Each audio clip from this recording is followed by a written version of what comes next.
Hello, friends, and welcome to The Press. Matchday 9 brought us rotations aplenty as the Wonder Kids finally made their mark at the FIFA Club World Cup. But here on The Press, we've gone with an unchanged lineup this time. Journalist and broadcaster Julian Laurent and football analyst Liaz Bouzidi join me again to talk through it all. Let's get you up to speed then on everything. In Philadelphia, a superb brace from Kenan Yildiz helps Juventus burst Wydad's balloon. The old lady is now through to the round of 16. Manchester City joined them with a resounding win over Al-Ain in Atalanta. 6 goals scored by Pep Guardiola's side. In Charlotte, Real Madrid coasted to victory despite going a man down. We will see how Xabi Alonso's side recovered after the initial setback. There was no way through for either Salzburg or Al-Hilal, all to play for in Group H as qualification to the round of 16 goes to the wire. And we are going to be giving our predictions later in the show. Plenty of activity on social media today. And remember, you can get involved too. Let us have your comments using the hashtag #ThePressCWC. Oh, hello, Mamelodi Sundowns. That's right, official account, retweeting your boy, James Alcott. I am massive now. Their manager decided to follow me on Instagram. I played it cool with a capital letter. They follow me as well, and they're sending me some shirts, by the way. They're following me as well, and they're sending me some shirts. I can share my shirts with you if you want. They didn't follow me at all. It's not just you. You're kidding me. They didn't follow me at all. I met the criteria, I just wasn't selected. There's always next year. OK, so just to really clarify, followed me, followed you, the gaffer, Liaz. Better luck next time, I guess. Yeah, the promo yesterday obviously didn't work, sadly. OK. After their draw in the opening game with Al-Hilal, there was still plenty of questions about Xabi Alonso's side. Could they answer them against Pachuca? Real Madrid look to assert their authority on Group H here in Charlotte. Pachuca's Club World Cup campaign hangs by a delicate thread. Asensio gets a good grip on Salomon Rondon and gets the straight red card. Here's Fran Garcia. Bellingham into the penalty area. Jude Bellingham! Jude delivers for Real Madrid. You wouldn't think they're a man like, because here's Trent Alexander-Arnold. It's back for Arda Güler! Real Madrid are putting on a show here in North Carolina. Out wide to Brahim Diaz. Into the battle. Valverde! Elias Montiel, the teenager, pulls one back for Pachuca. Win number 1 for Xabi Alonso and Real Madrid. I mean, a fantastic victory. And we started to see the plan from Xabi Alonso in this one. And there were quite a few teething problems with a high line. So this is the team, of course, that started the game. And with 11 men, they actually were far worse against Pachuca than they were with 10. This is the initial setup, and I think the thing to touch on here, Valverde on the right-hand side. Of course, in the first game, Rodrigo played. He was dropped for this one. And then in terms of the setup, there was this really, really high line. That's again, I want to touch on Valverde and Vinicius Junior, because those two players, I think, first of all, wanted to get a bit higher. They were very passive in that first game, so wanted to get higher and press Pachuca in this one. And so you understand that when it comes to Valverde, but actually it let them down because of Vinicius Junior. Julian, talk us through this high line, because it's what led to them being down to 10 men. Yeah, exactly, and this is also what we expected Xabi Alonso to do, play this high line. We've seen a lot of clubs not doing that. The problem if you play the high line is you have to put a lot of pressure on the ball when the opponent has the ball, and we will see on the clip that's coming is that Real Madrid, especially on that left-hand side, as you mentioned, Vinicius Junior didn't do that, which led to a simple ball over the top from Pachuca. You see there, they move the ball. You see the line of 4 and the 3 in midfield and the kind of 3 up front, and a really high line that will squeeze forwards. But there's no pressure on the ball, especially when you're going to go wide, as you will see on the next clip. And there you see Bellingham coming out, you see Valverde coming out as well, and that works. It doesn't work when this happens. Too long on the ball, not enough pressure. And Vinicius Junior's got to get there, hasn't Absolutely. he, for me? He has to sprint and get there. Asensio is behind Rondon. The line between Harrison and Asensio is not the best. And it's a foul, it's a red card. And that happened 2 or 3 times in the first 15 minutes of the game. Yeah, and it's disappointing to... Asensio, 22-year-old, getting sent off because Rondon's got in behind. I'm not trying to be disrespectful to Rondon at all, but again here, Tchouaméni had to step into that centre-back position. But fortunately, Dean Howson was there to sort of stop Rondon. But they had chances. This is a double chance there for them. They kind of should take. Let me just show you how they moved once they went down to 10 men. Because you can see here, this was the change-up once it happened. Arda Güler, and there was difficult moments as well, because initially he would sort of step forward, and there was a lot of space in behind. And actually, it was just that little bit of quality from Bellingham, which we're going to show you in just a second, that was the difference. So when you have one of your centre-backs that gets sent off, the other centre-back becomes very, very important. And Huijsen was fantastic in this one. And I think to your point as well, too, there's a lot of pressure on Dean Huijsen, who's just come to the club. This is a new stage for him. And to really rise, not just in terms of performance, but also in terms of maturity, and not just defensively, but also on the ball, so much responsibility that he accepts willingly. We saw glimpses of, more than glimpses, but we saw it at Bournemouth. But this guy possesses a fantastic passing range. And more important than that as well, too, a real bravery to step out of the back line, engage players, bait them in, and then release them as well, too. I thought Dean Huijsen today was fantastic in every phase. Absolutely. And what I love is he's incredibly complete, incredibly confident, incredibly calm. He joked about being a chill guy, didn't he, earlier in the season? But it encapsulates his personality and the way he plays as well, too. If I have to be honest, he reminds me a bit of Gerard Piqué in terms of the way he kind of brings himself out from the back, like a gazelle at times. It's very Piqué in my opinion. Yeah, again, look, always going past that first line of the press. And again, this is 10 men against 11 men, so you need those players to go and do that for you.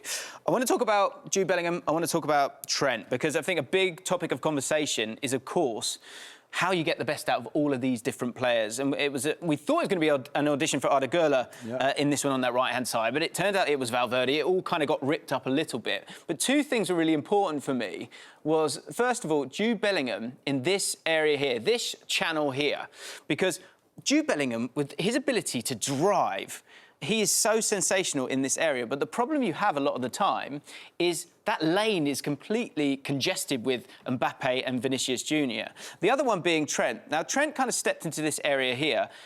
I would really love, there was so much space for him to step even higher, and I just would love to see him that little bit higher. I think I've got a bit of a theory on this. Let's show you the two goals, because both of them obviously play a big part in it. First of all, Bellingham's ability to drive into that lane. And actually, Vinicius Jr. is kind of in the centre-forward position here, and he kind of wants to get in his way, but fortunately, he's running like a train there, Bellingham. Absolutely stunning finish. This is the second goal. So you can see Trent at the bottom of your picture here. The amount of space he's got, Alonso kind of wants him to be a bit narrower. This is the one moment he went over to this right-hand side. And this is where I personally like him. But, of course, I don't know more than Xabi Alonso, which is, I know, breaking news. No, I know, I'm humble enough to say it. But it made me think, so what is he trying to do with Trent? And the one thing I wonder, with him staying kind of back and stepping in as well, I wonder if there's a part of Alonso's sensibilities here where instead of having those crosses, he wants those one-touch passes that Trent can do. There wasn't too many examples of it, but in terms of him stepping in there and being the Alonso almost of this team, because that was a superpower of Alonso, was the ability to get it to those great players quickly. And I wonder, when that's in you as a player, is that going to be in some of these players? And elsewhere, I don't think you've got that one-touch guy like you have with Trent. Am I talking nonsense? No, because remember after the Al-Hilal game, we mentioned the debate around Trent was like, what's the best association to put with him on the right-hand side? And Rodrigo didn't play a single second tonight when he started ahead of Trent. And maybe the Güler, Valverde, Trent triangle, let's call it like that on the right-hand side, it's better for Trent to step in exactly like you mentioned, more than if he has a more natural wide player in front of him like a Rodrigo or like a Vinicius or like another winger. I think for now, the way I see it is Xabi Alonso is still trying different things, and he might try again different things in the last game of this group stage before the knockout stages to see what suits better for Trent in this team. In terms of this performance then, I mean, 10 men, you win as well as they won. I mean, that's great. What are your overall feelings? The second game with Xabi Alonso and Marca have got the headline here that this is different. If Jules is going to let me know if I've actually got the translation right on this one. But is it different for you? I mean, it's hard to say, right? This is just the early days, and like Jules said as well, too, Alonso was figuring it all out. What I really liked, and he actually spoke about it, during that water break after the red card, he did tweak it because there was an initial tweak and then he tweaked it even further. And for Alonso right now, I just think at this moment, getting that first win under the belt, even though it is in the Club World Cup, maybe not in La Liga or the Champions League, is massive for him. And I think it is going to be a long season. There are going to be twists and turns, and I think this is a real good step. Yeah, I mean, it's a great victory. So Jude's goal came after his brother scored for Dortmund yesterday. This is what he had to say about it. And I just want to talk about the Bellingham brothers as a whole, because your brother scored yesterday, you scored today. Was it on your mind? A little bit, yeah, I've got to be honest. Everyone's been caning me yesterday, saying he's better than me, so I had to do something today. So, yeah, we're 1-1 now, and we'll see for the rest of the tournament. Right, you had that, Job? 1-1. Yeah, 1-1. Thank you, congratulations. A brotherly competition there. Good to see. Yeah, great to see. And what a great weekend for the Bellingham family. Absolutely. I hope Job's not keeping track, though. Could get out of hand. Well, we'll see. Over to you, Joe, bro. Yeah. During the game against Real Madrid, referee Ramon Abati Abel crossed his arms in front of his chest, which is the signal to signal anti-racism protocol, and had been activated following a discussion with Antonio Rudiger. This is what Xabi Alonso has had to say about that incident. He said, racist insult against Rudiger. That's what Rudiger said, and we believe him. Now FIFA is investigating. It's unacceptable. OK. Pep Guardiola fielded a completely different 11 from the one that started the first game against Wydad AC, handing new signing Ryan Ait-Nouri his debut.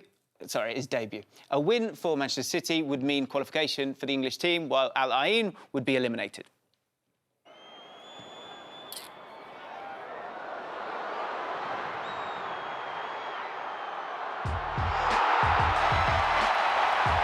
Showing his quality, one of the 11 changes here. We'll talk about the question marks over the transition against Man City and this brand new set of tactics that they showcased in this one. So they had that chance there, didn't take it, and then a couple of wonder kids on show today. Echeverry, fantastic, right? Next up, we had ourselves a the box on Akanji. The referee gives it after VAR intervening Erling Haaland for his first goal of the season, if you count it that way. And this one is just brilliant. Ilkay Gundogan ghosting into the box, and what a finish as well, too. I don't know if he meant the first one, but the second one definitely means that. A few changes then made by Pep Guardiola, and Oscar Bob came on, again, coming inside onto his left foot. Lovely finish. What a player he could be for City again this season. And then the one we prefer, the best of the lot. Reason, Ryan Cherki, everybody. A quick little dummy. This is the signature right there. Gets it back from Erling Haaland. Weak foot as well, too. Is there a weak foot for Ryan Cherki? Nah, I don't think there's a weak left, foot. right, it doesn't matter. First goal off the mark. Actually, and yeah, you're buzzing for that one, Lee. Actually, both of you. You're desperate for a Cherki goal, and you got it as well. Lots of people talking on socials. Man City looking good and ringing the changes, as we said. Impressive stuff from then. 6-0 win. OK. So we may have been given a teaser by Pep Guardiola in his side's matchup against Al-Ain with his latest tactical innovation at Manchester City. So here we go. A big movement coming. Here it comes. So you've got the 4-1-4-1 that they sort of lined up with, but it quickly changed into something very, very different. Pretty much a 3-1-6 at different times, and it was really interesting to see. And actually, it even turned into a 1-3-6 to a point. Akanji just being kind of left alone. Kushinov and Gvardiol stepping in. Ait-Nouri on his debut up here, staying high and wide, and then giving the space for the likes of Gundogan and Silva to get involved. And, of course, Echeverry as well. Jules, you're watching this one closely. Did you like it? Yeah, when we saw the lineup, we looked into it and said, oh, this could be very interesting. We could like this for the tactics board and to show the clips, and we were not disappointed. It changed after an hour, so we're not sure if this is something that Pep is going to do a lot, and we will see against Juventus in a few days if he does it again. But on paper, like you said, it looks very promising. You've got a line of 6. You've got people who can drop and find spaces between the lines, in pockets. You have width. You've got, you would think, a good rest defence because you've got those 4 there, Gonzalez, Nico Gvardiol, Kushanov and Akanji, who are there when you lose the ball to try to not be too exposed in transition. And during the game, it was pretty obvious from the beginning that's exactly what we thought. Yeah, we were trying to guess it. We always like to Yeah. try and guess it because the one thing you felt like there wasn't much sort of dribbling power in this team. Maybe Ait-Nouri can kind of drive with the ball, but then you've got these sort of the likes of Gundogan and Silva who generally want to be in those tight places. Echeverri as well. But let's see that shape then. And Jules, talk us through this one, mate. Yeah, in the first clip, you will see exactly what we just mentioned. The three centre-backs, Nico Gonzalez as his own. You can think it would be Rodri when he's fit. And then the line of 6 or top plus 2 plus 4. There's that box always there to start your build-up. So you have an extra player, usually over the opposition. And then the ball would move forwards, either on a long ball like that, trying to get in behind, which didn't happen, or something even better probably. Again, those 4 players involved in the build-up. And then you'll have one of the line of 6 that will drop. This time it's Echeverri drops. The ball comes back, it's recycled again to try to find more space. He's going to go on the right-hand side. The ball going to Nunez on the right-hand side, who's going to drop. And again, trying to find something there. There's nothing. You go back again, recycle the ball. Bernardo Silva now is the one dropping, again, between the line. And this time, there's that space. Look at Nunez finding it in behind. And that's exactly what City did for the whole first hour, really, trying to find those pockets of space with players dropping. Again, 3 players have dropped now at the same time. That triangle, Echeverri, Gundogan and Bernardo Silva. You've got the whip with Ait-Nouri and Nunez. The ball goes and you've isolate him one-on-one and Nunez can cross the ball. This time it's not a good cross, but you will have Ait-Nouri on the other side, recovering the ball, recycling it, and we go again. So, I mean, all about control, isn't it, with Pep a lot of the time? And so you can see the kind of the squeezing that's going on there for them to hopefully retain that control. How did you feel about it, Leas? I thought it was OK, but you're not totally sure it's going to work against every team? Yeah, I don't think it will. I don't think you can play like that against Liverpool, for example, because I think in transition, the likes of Mohamed Salah will punish you in moments where Al Ain weren't able to. But I think the beauty of the City team is they have so many different players. Not the quality is vast, but different profiles. Last game, we saw a completely different game plan and completely different group of players. You saw more natural wingers in the form of Doku and Savinho, Reinders in there. And today, you're looking at a natural center forward in Haaland, you're looking at wide wing backs, and it just shows you they can beat you in numerous different ways, which I think is going to be a massive advantage for City. Echeverri, new kid on the block. Also, a certain Callum Wilson is new kid on the block when it comes to DAZN at the moment, doing great stuff alongside Shay Given, who should know better. The two of them said that Gundogan meant this goal. Is that true? Let us know using the hashtag #ThePressCWC. What are we saying, guys? Surely not. No chance. This is a ball they play all the time at the far post for Erling Haaland. You see the reaction of Gundogan. If he had scored, trust me, if he had scored that chip like that, he would have celebrated much better than this very underwhelming celebration. You know what they say, the eyes, Chico, they never lie. Look at Gundogan's eyes. He's looking at Erling Haaland at the back. But exactly. what does Callum Wilson know about scoring goals anyway? Seriously. He was absolutely, both of them were absolutely certain that he meant it. I mean, Gundogan's a player who's got that kind of quality, so it can be done, but I'm just not sure. Just back to this new sort of set of tactics here. This is with 11 changes. Yeah. And I think when we look at this group, I think the bulk of those players aren't going to be starting, maybe. I think you sort of saw Haaland coming in here, but aside from that, Jules, I just wanted to ask you, do you think that this can work with, you know, those main guys? Cherki, is Foden going to step in here? You know, Doku didn't play. So I can go through the whole team. Lots of players. Yeah. Do you think that he will stick with this again? He's definitely experimented in his first 2 games, hasn't he? And again, the Juventus game, which is the big game to top the group in 3 days' time, will give a good indication if this is to stay or not, or if it's just an option, like Lias said, during the season to play in some games or during some games. But you could have easily Rodri instead of Nico Gonzalez, for example. You could have Foden and Cherki instead of Echeverri and Gundogan or Bernardo Silva, Ait-Nouri and Nunez. If you want, on one side, you can have a more winger type of player like Doku, like Savinho. Diaz probably will replace Akanji. Akanji will move into the Kusanov position. Gvardiol will stay there. You could even think about Gvardiol, Ait-Nouri, more rotation like we see with Diaz. Jules is in the wrong job. Yeah. No, I think this is very exciting. I'm on my way. Pick up the phone. Look at the names he's talking about, though. I mean, seriously, it's ridiculous, the squad depth that they have. Absolutely. OK. Wydad faced off against Juventus in today's early kickoff. The Moroccans started well, but Kenan Yildiz had other ideas and burst their bubble with some wonderful finishes. Welcome to Lincoln Financial Field in Philadelphia. Thuram, Yildiz, it deflects it in. That bright young talent does it again. Oh, what a goal from Kenan Yildiz. A brilliant strike into the top corner. Run made by Launch, and it's a good one. One touch over the goalkeeper. It's in. Game on again. Yildiz down the middle. Colomwani might not need it. Now he uses Yildiz. Gets it onto his right foot. Rolls it in. The penalty. Lajovic scores. And Juventus are all set for the last 60. Okay, Kenan Yildiz's new position for Juventus has been one of the stories of the group stages so far. Jules, he was absolutely stunning in this one, wasn't Unstoppable, really unplayable. We mentioned after the first game that how playing centrally, more centrally compared to on the wing like before, helps him massively. You see there, he finds Thuram, then follows up. Great run into the half space, great finish. That should have been his goal, but it was not really given. This is even better because he's also still capable of those crosses from when he was a winger and played wide. But again, trying to be aware in that central position for whatever come in. We'll talk about Cambiaso later. That's a wonderful finish. And he's only 20 years old, and you wonder how Bayern Munich let him leave to go to Juventus. For free? For free 3 years ago. And there's no doubt that he's the new leader of this team under Igor Tudor, and that he will carry this team. This is obviously the best goal that is going to come, his last one, the one where Colomwani and him combined. But he's capable of everything, coming inside, on the outside, dribbling, shooting, crossing. He's so smart and has got all that energy and pace. And really, the last goal is the best one, this one, because you see how aware he is. He's going to wait and just time his run perfectly in behind. He's on side, then he comes inside. It's just wonderful. Sound effects provided by Elias and himself there.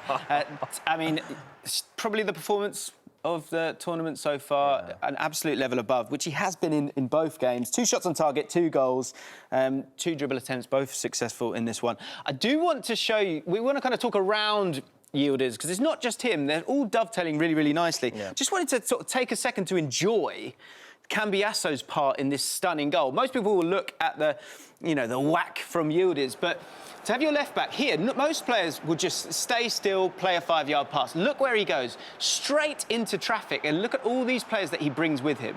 And we're going to look at it from a little bit closer, and it's honestly, technically brilliant stuff. You've got a player who can play on the right or play on the left, and you see it with his ability to use both feet. So rare with a left back. Right foot, left foot, left foot, and then look at this pass appreciation, flicking it over the legs of those two. And that leads to what I call a foie papa in the top corner. Really, really lovely stuff from Cambiaso. Also wanted to talk about Colomwani, who has been linked with a move to Chelsea. But, I mean, why would he move right now? Because him and Yildiz, they're fantastic together. I really wanted him at Man United in January when he became available from PSG, decided to go to Juventus, and I really think he helped kind of revive their season because Vlahovic was struggling, and I think he's really found a nice home here. The thing I really like about Randal Colomwani is that he kind of plays across the front three. He's a striker, but he occupies entire back fours. He runs the channels incredibly well, and I think he's very unselfish in terms of linking up play. Here's a few chances he took this goal very, very well, but we saw the first clip, and I think this was a more successful version of it. The link-up that he does have already with Kenan Yildiz, obviously, this right here, cutting inside, and delightful. The weight of pass is absolutely incredible. I think the two of them have really struck up a nice chemistry, and I agree with you, man. Why would you leave at this point? I think he's found a nice home. He's on loan for the Club World Cup from PSG, and after that, he might stay at Juve, might go somewhere else. He's not going to come back to PSG, though. Because I have a phrase, he's good, but is he good? Is he good enough for PSG for you? Luis Enrique doesn't think so. I don't think so. I think he's a great kid. He's one of mine as well. He's Paris born and bred, lovely. There's no problem with him. Yeah.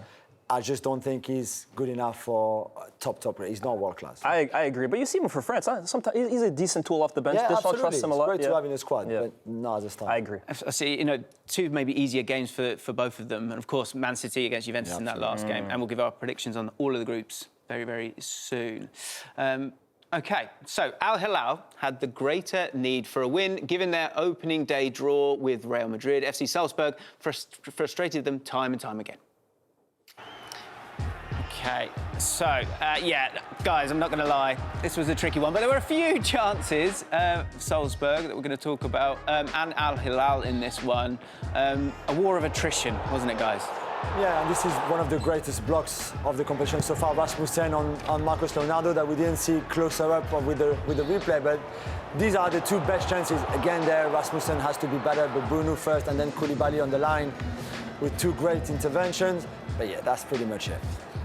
Yeah, probably the star that we've got here, Christian Zhevchitsky, 4 saves in the game. Of course, when it is a shutout like this. Al-Hilal with a solid press as well, had 11 corners to the 6 corners. But, I mean, when I'm doing stats on corners, I didn't want to say it. I didn't want to say it. Good young players. You mentioned the goalkeeper for Salzburg, 18 years old, very good one. Gadou, the French centre-back, 18, very good. Diabate made his debut at 20 in midfield. They've got this good young generation coming through as well. OK, so who's going to be going through? We've got the second round of games done and dusted now. We're going to go through the groups and give our predictions and hopefully get some of them right, and someone's going to look stupid at the end of this, so that's always great fun. First of all, we need to kind of touch on the rules because it's a little bit different, OK? So just to let you guys know, the first tiebreaker is the result of matches played between the teams that are level on points. If only 2 teams are tied, the team that won their direct encounter ranks higher. Still with me? If their match ended in a draw, or if more than 2 teams are tied, further head-to-head criteria are used. If head-to-head results do not separate the teams, the next step is to compare the goal difference. So, in the matches played between those teams. So basically, points, then head-to-head, that's the big difference here, isn't it? Yeah, usually and then we make our way to goal difference, which is a little bit back to front for fans of the Premier League. Yeah. So let's make our way through. We're going to start, of course, with Group A, and we're going to get the predictions from the guys here. Of course, you've got Palmeiras and Inter Miami as the top 2. The games, Inter Miami against Palmeiras, is big here. And when we're talking about all those rules that we've spoken about, this is where it comes to play, with Palmeiras playing Inter Miami. But, of course, Inter Miami have beaten Porto here. It's a complicated one. Jules, who are you going for? I'll go for Palmeiras and Inter Miami simply because Porto can't overtake Inter Miami because, as you said, James, they have the head-to-head, so they could overtake Palmeiras, but they would need a big win against Al-Hilal that I don't think they will get. And I can see a draw between Palmeiras and Inter Miami, so for me, the top 2 doesn't change. OK. I have to agree. No more to add. Palmeiras and Inter Miami. Yeah, I've gone for it as well. I'm intrigued to see how that one plays out in terms of if Messi can get them over the line, but obviously a draw and the way it's situated with the groups, that makes all the difference. Group B, we have a difference of opinion. So in Group B, I've gone for Jules has gone for PSG and Atletico. I've gone for Botafogo and PSG. Liaz, you're going for Botafogo and PSG as well. This one, again, a little bit complicated because Botafogo have beaten PSG. So Atletico Madrid have got to score a lot of goals to get themselves over the line here. But you think they might be able to do it? A 3-0 win is what Atletico need, basically. And I think they will get it against Botafogo. I know it's very optimistic, but I need to back up my PSG team to finish top of that group. So they will beat Seattle and Atletico will win 3-0 against Botafogo. You think? I think you hope. And it highlights how big that Botafogo PSG win was because it obviously keeps them above them. Group C, we've got Bayern Munich, Benfica, Boca Juniors and Auckland City. Liez and Jules are both going for Bayern and Benfica. I'm going to go for Boca. Hey. Come on, Boca. Go on, Boca. I think so. The reason I think this could occur, Boca, of course, have got to get their goals up pretty heavily, but I think they'll do that because they've got that marker to hit. And I think Bayern will beat Benfica. You guys think that maybe Benfica will get a draw in that one? I'm worried. I just think Bayern might, they're already qualified. They're going to top the group. Could they maybe play a weaker team? I think it might be too much for Boca. I just think they've been so far ahead of everyone else in this competition, Bayern Munich, that even if they do sort of ring the changes, I still think they'll have a little bit too much. I think Benfica have been really poor. I haven't been impressed. I agree, to be fair. I agree. Group D. We've got it nice and simple here. All 3 of us going with the same 2 teams, Flamengo and Chelsea. All 3 of us saying Flamengo will top the group as well. And when it comes to the next round, it is Group A and Group B, Group C and Group D, Group E and Group F, Group G and Group H. That will, they're sort of in their bracket in that way. So we think Flamengo, who have been, again, one of the best South American team, I think, beating Chelsea, of course, as well. I think they've been one of the best Chelsea need to beat Esperance, and I think we all think that they will. Group E, we've got Inter... So this, Jules, why have you gone for Inter and Monterrey to go through? Liez has Monterrey to go through. Oh, sorry, River Plate. I don't believe in Monterrey. I don't want to go through. Absolutely not. I think their football has been shocking so far in this tournament with 2 points. I don't even know how they got the 2 points. So River and Inter, for me, will go through. I loved it. So Jules said, I refuse to believe. Come on, Monterrey. I think Monterrey, they're playing Guadalajara Diamonds, who are already out. I go Monterrey. Okay. Not for me, Klein. Yeah, we've both gone for... you've gone for Madrid. I've gone for River Plate as well. Macedonia to rock up and do something. Group F, we've got... Well, we know who we've got, don't we? We're all going for...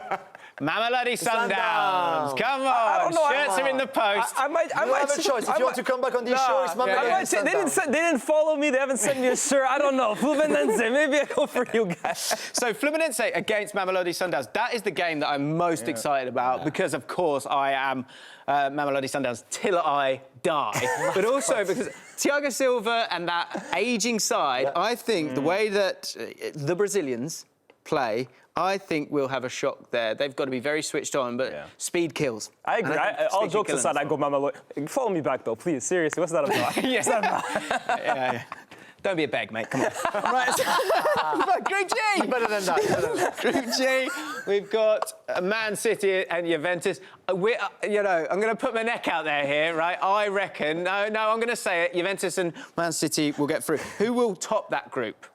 I go Man City. Go Man City? Yeah, I'm going to go Juventus. Another 11 changes the other way around, and I was strongest. I'm going to go Juventus. I think Juventus and Bayern Munich have been the best two teams. I think they could spring a surprise here. And then Group H, of course, played today. Real Madrid and Al-Hilal. We're all pretty agreed on this one. We think that Salzburg might just miss out. I actually wonder if Salzburg might get a draw, but Al-Hilal, I think, will win their game, and it will be a little bit too much. So we'll keep a keen eye on this and find out who's going to be correct. I do warn absolutely everybody that when I make a prediction, it normally goes wrong. It's called the jinx. It's called the jinx.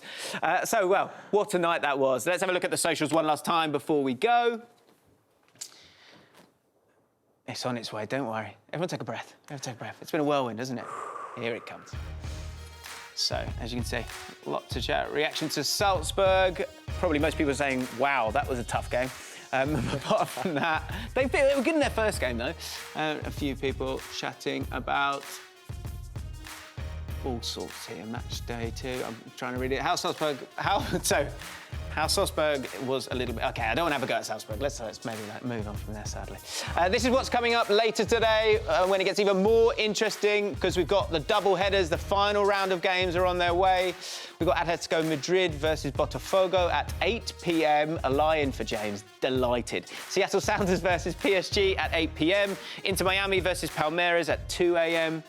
Porto Al Ahly at 2 a.m. as well. And we will be here at 4:30 for the press. Huge thank you to the boys. I'll see you again tomorrow. That is all for today from the press. See you again tomorrow here, only on the DAZN app.